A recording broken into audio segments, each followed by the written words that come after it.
વરસાદ બાદ સમીથી શંખેશ્વરને જોડતો હાઈવે બિસ્માર બન્યો છે। રોડ પર ઠેર ઠેર નાના મોટા ખાડાઓ અને હાઈવે પરની કપચીઓ નીકળી ગઈ છે। જર્જરિત રોડના કારણે વાહન વ્યવહાર તથા ધૂળની ડમરીઓ ઉડવાથી વાહન ચાલકોને અડચણરૂપ બની રહી છે। ખાડાવાળા રોડને કારણે વાહન ચાલકો ત્રસ્ત બન્યા છે। શંખેશ્વર જૈન તીર્થધામ તરીકે દેશમાં પ્રખ્યાત છે। અહીં રોજના હજારો શ્રદ્ધાળુઓ વાહનો લઈને આવે છે, ત્યારે જર્જરિત હાઈવેને લઈ વાહન ચાલકોને અકસ્માતનો ભય સતાવી રહ્યો છે। વાહન ચાલકોએ સત્વરે રોડ રિપેરિંગની માંગ કરી છે। નવાઈની બાબત તો એ છે કે સમી શંખેશ્વર રોડ 3 વખત રિપેર કરવા છતાં રોડ બિસ્માર જોવા મળી રહ્યો છે। રોડની કામગીરી કરનાર સુપરવાઇઝરે કહ્યું, વરસાદ અને ભેજના કારણે રોડ રિપેર કરવા છતાં બેસી જાય છે, પરંતુ રોડના કામમાં ભ્રષ્ટાચારની ગંદા પાણી રહ્યા હોવાનું પણ સ્થાનિક લોકો કહી રહ્યા છે। સમી શંખેશ્વર એટલો બધો બિસ્માર રસ્તો છે અને ભૂવા પડ્યા છે ને એક્સિડન્ટ થયું છે અને બહુ તકલીફવાળું છે। કોઈનું સાધન પલટી મારે એવું છે। આ રસ્તો બહુ ખરાબ છે। રોડની બહુ પરિસ્થિતિ બહુ ઓલી છે, ખાડાવાળી છે, એટલા માટે આને થોડું ઘણું કામગીરી કરાવો તો બહુ સારું। વધારે અહીંયા શંખેશ્વર હાઈવે ઉપર અકસ્માતની સંભાવના બહુ થાય એવું છે, વિસ્તાર એવો છે। કારણ કે હા, હાઈવેની સ્થિતિ એવી છે સાહેબ, 3 વખત ખાડા બુડ્યા છે, રોલર સાથે બુડ્યા છે। અમે રાત દિવસ આવીને હાજર રહીએ છીએ સાહેબ, બરાબર।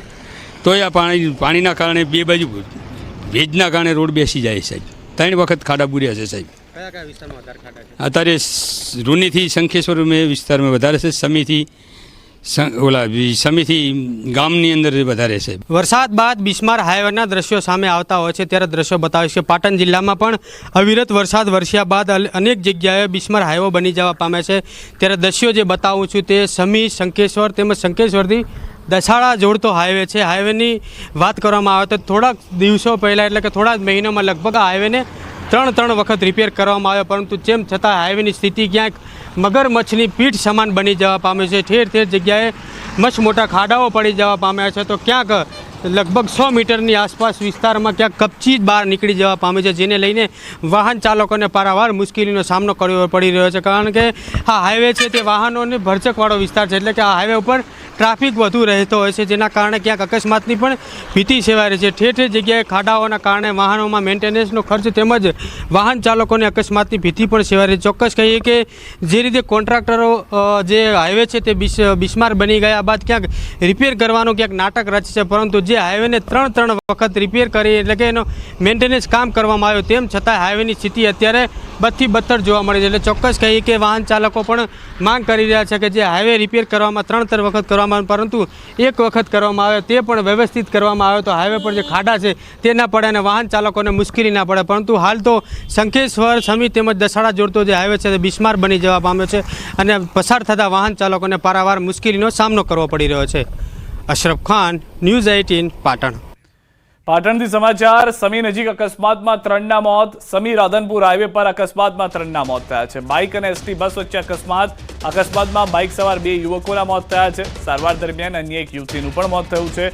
મૃતક ત્રણેય રાધનપુરના જેતલપુરાના હોવાની માહિતી છે। ત્રણેય મૃતદેહને પીએમ અર્થે સમી રેફરલ હોસ્પિટલ ખસેડવામાં આવ્યા છે।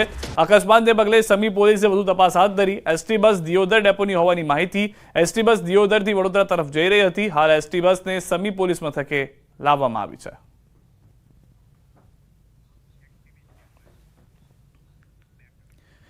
કચ્છના લખપતમાં વકરી રહેલા રોગચાળાને લઈને આરોગ્ય તંત્ર દોડતું થયું છે। જિલ્લામાં 16 લોકોના શંકાસ્પદ મોત થયા છે, ત્યારે આ ભેદી બીમારીને કાબૂમાં લેવા તંત્રએ કમર કસી લીધી છે।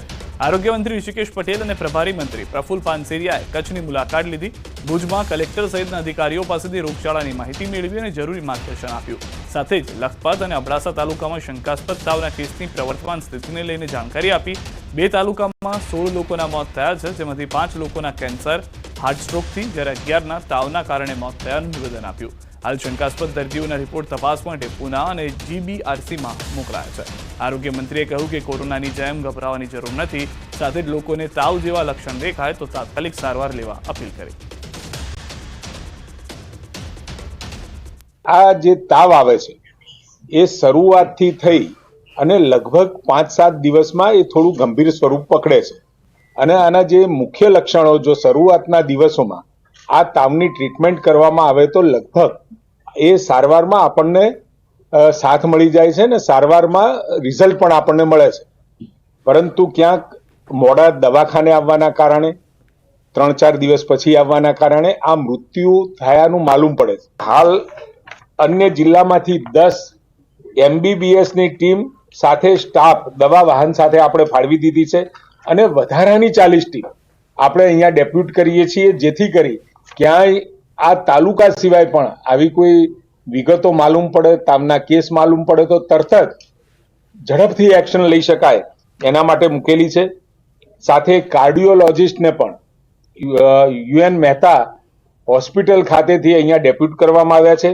2 CHC દયાપર અને નલિયા 2 ફિઝિશિયન પણ આપણે ડેપ્યુટ કરી દીધા છે. તાવના જે સેમ્પલ છે એ પૂના અને GBRC માં આપણે હાલ મોકલી રહ્યા છીએ. વડોદરા સ્ટેન્ડિંગ ચેરમેનને પૂરથી બચવાની સલાહ આપવી ભારે પડી ગઈ. શીતલ મિસ્ત્રીના નિવેદન પર વિપક્ષ નેતા ચંદ્રકાંત શ્રીવાસ્તવની પ્રતિક્રિયા. સ્ટેન્ડિંગ ચેરમેનનું બેજવાબદારીભર્યું નિવેદન છે. જવાબદારીમાં નિષ્ફળ રહેલા લોકો ભૂલ છુપાવે છે. કાલે સવારે ખાડા પૂરવા પાણી જાતે લેવાનું કહેશે. જવાબદાર ખુરશી પર બેસી આવી સલાહ આપવી યોગ્ય નથી.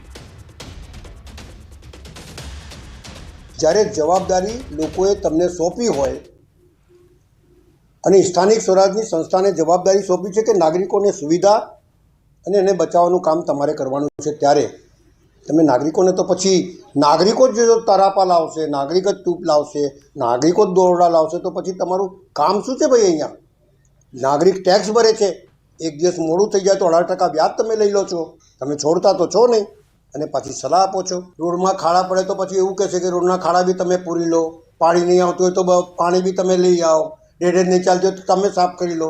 તમે હું બતાડવા માંગો છો લોકોને? તમારી જવાબદારી કંઈ છે કે નહીં?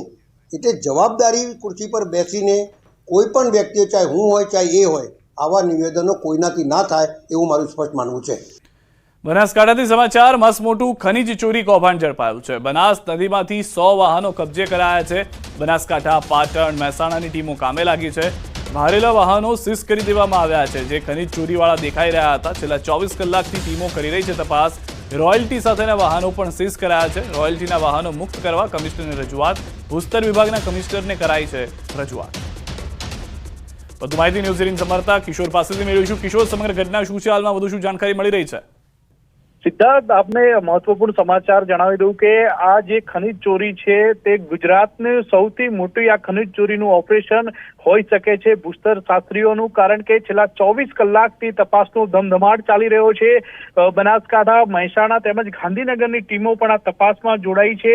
ગઈકાલે કાંકરેજના અરણીવાડા ગામેથી જે 100 જેટલા જે ડમ્પરો હતા તે નીકળી રહ્યા હતા અને ગામ લોકોએ આ તમામ ડમ્પરોને રોકાવ્યા હતા અને ખાણ ખનીજ વિભાગને જાણ કરાઈ હતી અને તાત્કાલિક ખાણ ખનીજ વિભાગની ટીમ અને પોલીસ વિભાગની ટીમ જે છે તે અરણીવાડા પહોંચી હતી.